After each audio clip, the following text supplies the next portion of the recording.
At long last, the entry bells chimed.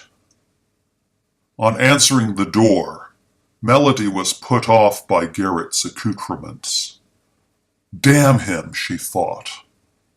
He always managed to find a daringly new, distastefully innovative, not to mention devilishly annoying way of getting under her skin. Dressed in faded military fatigues, waffle stompers, and an eider-down jacket. He looked better suited for a hike in the Monadnocks than a dinner at Marceau's. Dangling from his belt was a flashlight encased in rubber and a leather sheath with a Bowie knife. Marceau's was the new 7-star Cajun Siberian bistro that had just had its grand opening at the Edsel Atrium in the Rhinestone district downtown, just off of Agnew Boulevard, in the heart and center of metropolitan Pimpleton.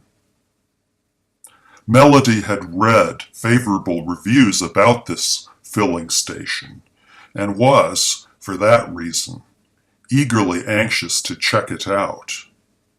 She had heard by word of mug, from friends in high places, that the haute cuisine there was even more trendily outre than the so-called avant-garde grub she'd test-tasted the week before at Club Blub, the Alsatian Eskimo dinery that had opened not a fortnight ago at the opposite end of the magazine, and which had been all the rage at the time of its opening, but had since, from Melody's coign of vantage, become so yesterweek.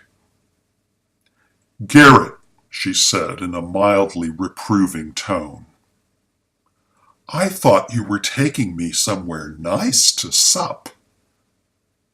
She deliberately withheld mentioning the name of the food spot she had in mind, in order to test him to see if he'd remember the promise he'd made the week before to take her out to Marceau's as a rain check for having failed to remember her birthday on the weekend prior thereto. "And," he said, "your point is?"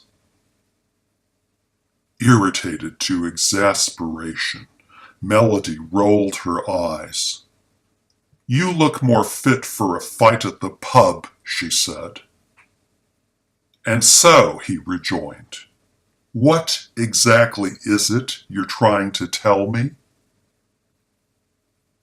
She absolutely loathed it when he slid into passive-aggressive mode, playing dumb, pretending as if he was totally out of his depth.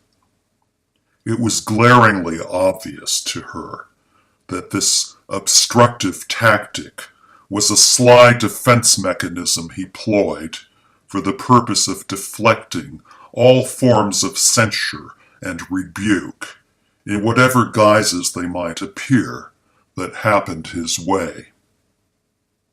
She flashed him a quizzically oblique look that could easily have been interpreted as a pout or a sneer.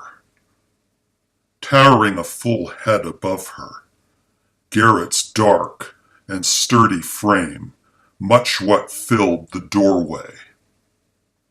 Melody had great difficulty admitting to herself, with any degree of sober-sided belly-button gazing, that she felt tyrannically intimidated by his presence.